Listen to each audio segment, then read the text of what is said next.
आज हम एक सीन को कल्पना करेंगे। सीन जब कौरव और पांडवों के बीच में जुए का प्रोग्राम चल रहा है, उस सीन की हम कल्पना करेंगे। सब बैठे हुए हैं, एक तरफ कौरव एक तरफ पांडव, पूरा परिवार बैठा है। भीष्म पितामह बैठे हुए हैं, गांधारी जी बैठी हुई हैं और द्रौपदी जी भी बैठी हुई हैं। द्रौपदी जी जिनको अपने 5 पतियों के ऊपर बहुत नाज है, उनके पति कोई शरीर की ताकत बहुत ज़्यादा रखते हैं, हजारों हाथियों का बल रखते हैं, कोई धनुष विद्या में एक्सपर्ट है, कोई धर्म के क्षेत्र में आगे है, और द्रौपदी जी को अपने 5 पतियों पे बहुत ज़्यादा नाज है, उनकी ताकत पे उनको बहुत ज़्यादा नाज है।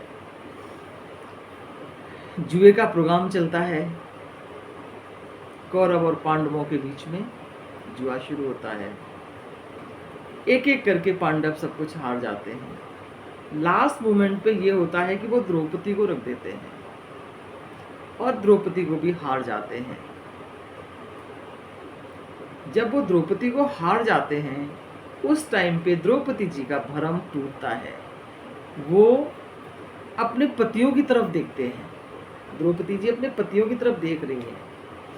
पतियों ने एक एक करके सबने अपनी गर्दन को नीचे कर लिया। भीष्म पितामह को देख रही हैं। भीष्म पितामह ने भी अपनी गर्दन को नीचे कर लिया, पूरी तरह से सरेंडर कर दिया सब लोगों ने।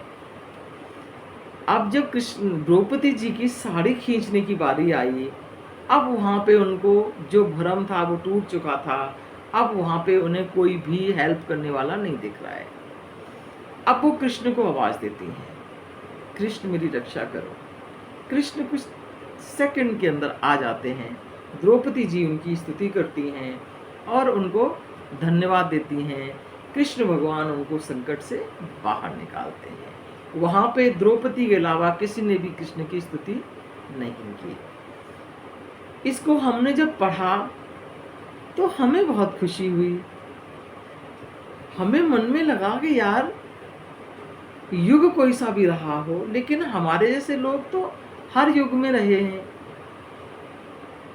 हमारे जैसे लोग तो हर युग में रहे हैं। हमें भी कृष्ण भगवान की याद नहीं आती। जब हम परेशानी में अटक जाती है ना, और जब कोई चारा दिखाई नहीं पड़ता, तो लास्ट में भी हम कृष्ण भगवान को ही याद करते हैं। उस टाइम का सीन भी कुछ इसी तरह का रहा। अगर कृष्ण भगवान द्रौपदी को हमेशा याद रहे होते तो ये सीन कभी नहीं होता। अगर 5 पांडव कृष्ण भगवान को मन में लेकर हमेशा बैठे होते तो ये सीन कभी नहीं आता। ना तो वो जुआ खेलने वाली बात को एक्सेप्ट करते कि जुआ खेलेंगे, कर भी लेते तो वहाँ द्रौपदी को नहीं रखते कभी भी।